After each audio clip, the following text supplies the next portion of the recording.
Okay, so what if you could build the perfect society? I mean, a world with absolutely no war, no poverty, no suffering. Sounds amazing, right? Well, in Aldous Huxley's Brave New World, that's not a dream, it's a reality. But as you can probably guess, this perfect world comes with a pretty steep price tag. So in this explainer, we're going to take a tour of how this society was built, and maybe more importantly, what had to be sacrificed to get there. Community, identity, stability. This is the world state's motto. It's the promise, the bedrock of their whole civilization. Everything they do is to serve these three ideals. But what do they actually mean in practice? How do you guarantee something like total stability? Well, to figure that out, we have to go right back to the beginning. And I mean, before anyone is even born. So let's step inside the Central London Hatchery and Conditioning Center. This is basically the factory floor for humanity. Yeah, you heard that right. The whole idea of mothers and fathers of birth, it's gone.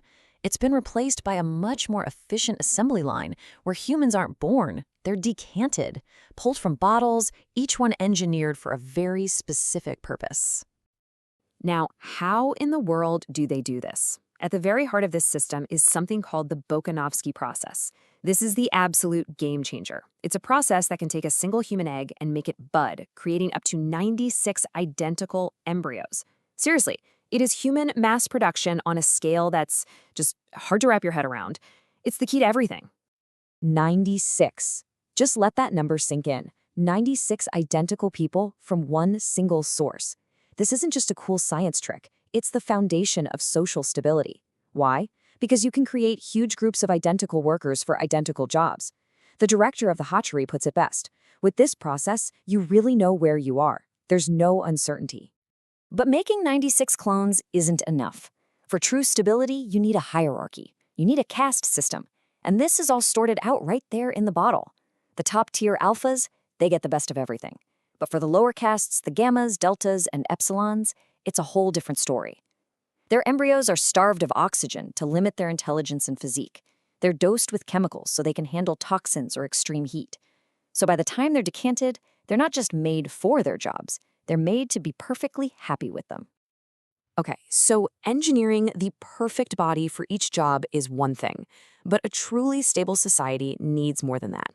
It needs to control the mind. And believe me, the world state has a whole toolkit for making sure every single citizen thinks, feels, and acts exactly as they're supposed to. And this conditioning, it is absolutely relentless. And this is where things get really, really disturbing. Inside the neo-Pavlovian conditioning rooms, they take infants, delta infants, and teach them to hate beautiful things like books and flowers. How? They let the babies crawl towards them, and just as they're about to touch them, bam! Loud sirens, explosions, and then painful electric shocks. They do this over and over until the baby's brains forge an unbreakable link. Nature and knowledge equal terror and pain. It's a visceral, deep-seated hatred designed to keep them focused only on their jobs and consumption. The director of the hatchery basically gives away the whole game with this one chilling quote. The secret to happiness is liking what you've got to do. See, it's not about forcing people to obey. It's about conditioning them so deeply that they genuinely love their inescapable fate. That epsilon who works in the sewers doesn't just put up with it. They can't imagine wanting anything else. That, to the world state, is virtue. But the conditioning doesn't just happen when you're awake. Nope. The world state has an even more subtle, more insidious tool called hypnopedia, or sleep teaching. As children sleep, they hear whispers, a constant stream of slogans and social rules repeated over and over. This isn't for learning facts, like a history lesson. This is about installing core beliefs, shaping their morality while they're completely unconscious. And the world state sees this as their greatest achievement. Huxley describes these whispered truths as drops of liquid sealing wax, falling one by one onto a child's mind, sealing it shut. When you've heard a phrase like, a gram is better than a dam 100,000 times in your sleep, it's not a suggestion anymore. It's just the truth. It's how you build a society from the inside out. All right, so you've built your perfectly engineered, perfectly conditioned citizens. Now what? How do you keep everyone happy all the time? Well, the world state has a social blueprint for that, a set of rules designed to get rid of all the messy, inconvenient parts of being human. It's a world without conflict or pain. Sounds great, but what's the catch? The number one rule of happiness in this new world? Get rid of the past. As their version of a god, Henry Ford supposedly said, history is bunk. And when you think about it from their perspective, it makes a scary kind of sense. The past is full of all the things they see as dangerous, powerful emotions, love, family, art, religion, all sources of instability. So they just erased it, wiped the slate clean. No past, no problems. So with no history to guide them, what do people live by? They live by the slogans that were whispered into their ears as children. Everyone belongs to everyone else, gets rid of jealousy and passion. Ending is better than mending, make sure everyone keeps buying new things, which keeps the economy stable. And if any of those nasty feelings do bubble up, well, there's a slogan for that too. A gram is better than a damn. And that gram they're talking about? That's soma. It's the perfect drug. And it's the world state's ultimate get-out-of-jail-free card.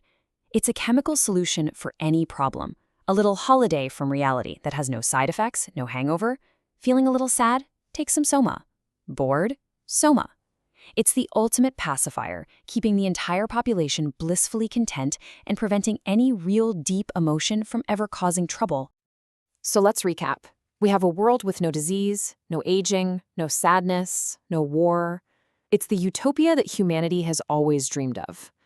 But as we're about to see, this perfection, it costs something. And it's a price that not everyone is willing to pay. Because even in a perfect world, you get people who just don't quite fit the mold. Bernard Marx is one of those people. He's an alpha plus. He should be at the top of his game, but he feels like an outsider. He wants something more than the constant, shallow happiness everyone else enjoys. He actually wants to feel things, even if those feelings are bad. In a world of perfect conformity, he wants to be himself. You see, in the world state, being alone is seen as bizarre, even sick. Solitude is a social disease. When Bernard just wants to look at the ocean and think, his date, Lenina, is completely horrified. She doesn't want to be quiet and think. She wants noise, crowds, distractions. It's the perfect illustration of how deeply the citizens have been conditioned to fear their own minds, to fear being alone with their own thoughts. So this is the final calculation. This is the great trade-off. In exchange for total social stability, you give up family and love.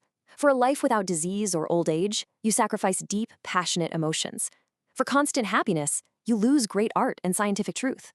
For a world without war, you give up individual freedom. The world state has engineered away all human suffering, but in the process, they may have engineered away humanity itself. The leaders of this brave new world made a clear choice. They chose guaranteed happiness over freedom. But is that a bargain anyone should ever have to make? As our own world gets more and more complex, it's a question that feels more relevant than ever. So I'll leave you with this. What would you be willing to give up for a perfect, stable society? And is that a price you'd actually be willing to pay?